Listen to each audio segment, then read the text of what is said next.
My man Hot Facts with Robert Reese. He's always in the building. Your official gig news network, Hot Facts with Robert Reese. I know he over there cracking up right now with that. Hey, but that's what it is, though. That's what it is. You gotta tap in. What up with my...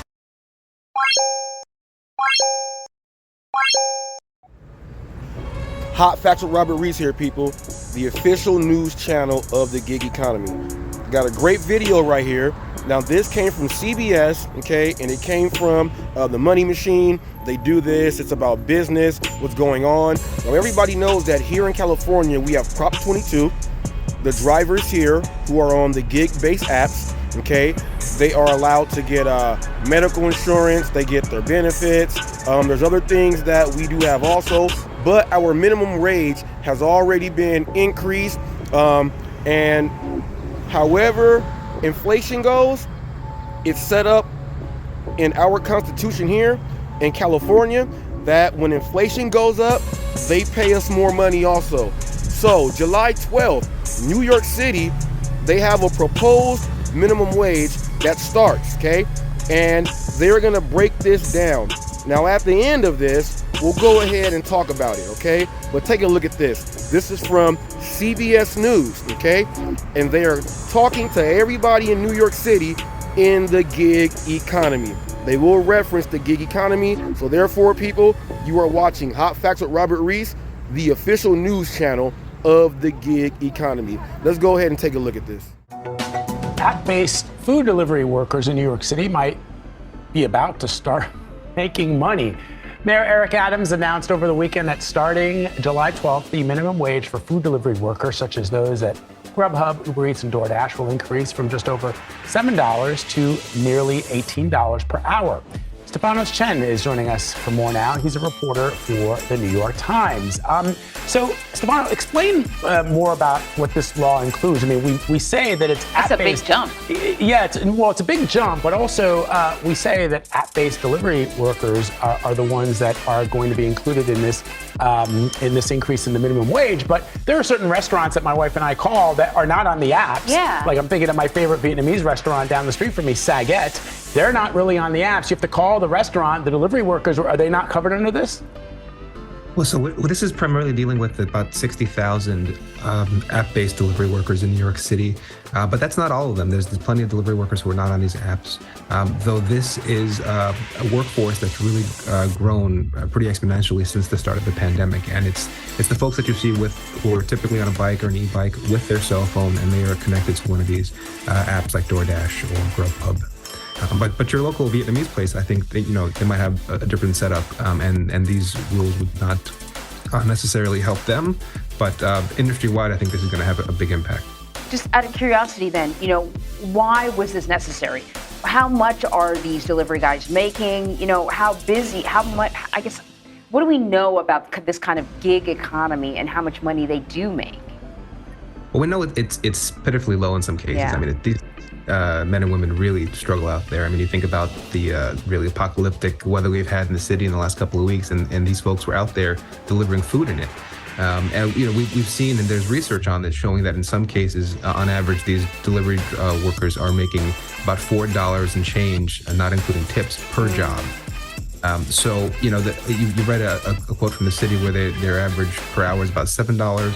Other estimates say it's about $11 if you include tips and expenses. But you just have to keep in mind that these are all independent contractors who don't get health insurance, who have to pay extra taxes because of their status, and don't really have a safety net in terms of if they get hurt on the job, which happens fairly often. Yeah, which is why, we use the delivery apps quite often, my wife and I always pay 20%, even though there's usually a suggested tip, which is lower than 20%. Yeah, it's like 10, 50, I always 20. bump it up to 20%. Yeah. But the challenge, of course, is that these apps, in addition to the tip and taxes, there are these service charges that sometimes, depending on where you're ordering from, are quite large. Yeah. So with this increase, can we see those charges being increased and the cost for this increase being passed on to consumers? Well, I think that is the standard line right now from a lot of the industry. I think that they are in a position where they say if the city is going to mandate that we pay our workers more, that this is going to be passed on to consumers in some way. It might be passed on to restaurants and the fees that they charge them.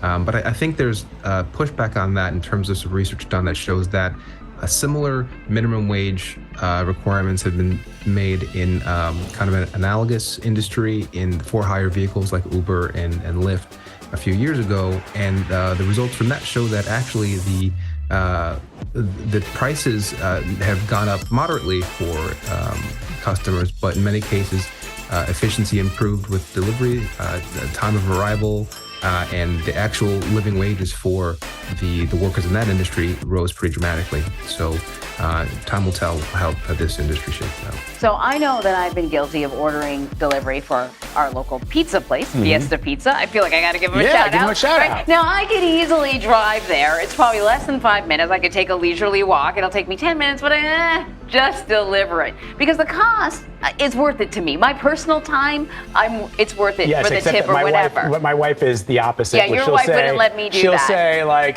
Celine, you're not going to college because Dad couldn't walk to the store. That brings me to my question, Vlad. It's worth it to me now to pay the extra $5 or whatever to have a pizza delivered.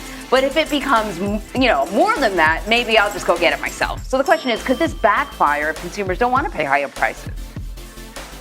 I think we've seen that the industry continues to grow, and that, the research shows that there's a projection of this industry growing significantly still in the double-digit percentages in the next couple of years.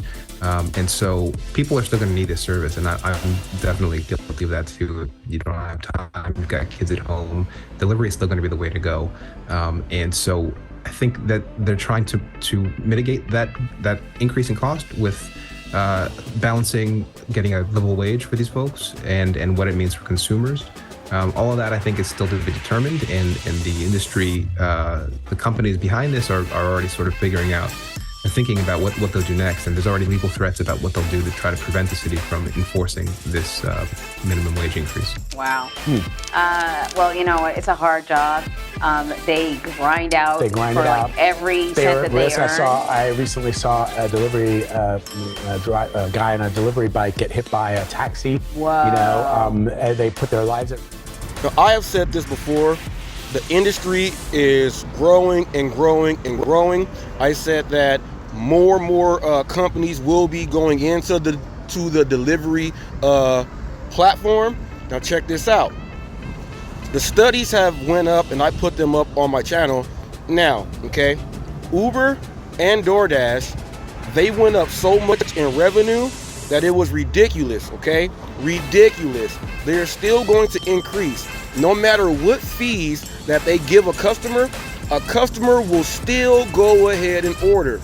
I want you guys to understand that just because there's fees there, that's not going to stop people from using apps. They raise taxes every single year, and people still go buy things. That's just the way it is. As long as we have supply and demand, that is how it's going to be. Now, I also let you guys know that more and more states are going to be doing what California has, okay? More and more states. As the industry grows and they need more drivers to deliver everything, it's not just food, it's parcels, it's everything, okay? It's everything. They will now start to put rules in to make sure that you are going to make your money. But it takes people to go and vote. Once you hear about it on the news and you hear your city talking about this and that, please go ahead and vote. Get it in on your city. They are trying to make it so as the industry grows, more and more people can still make money. There's no way that they're going to shut it down. There's no way that they're going to make you make less because of what you are doing.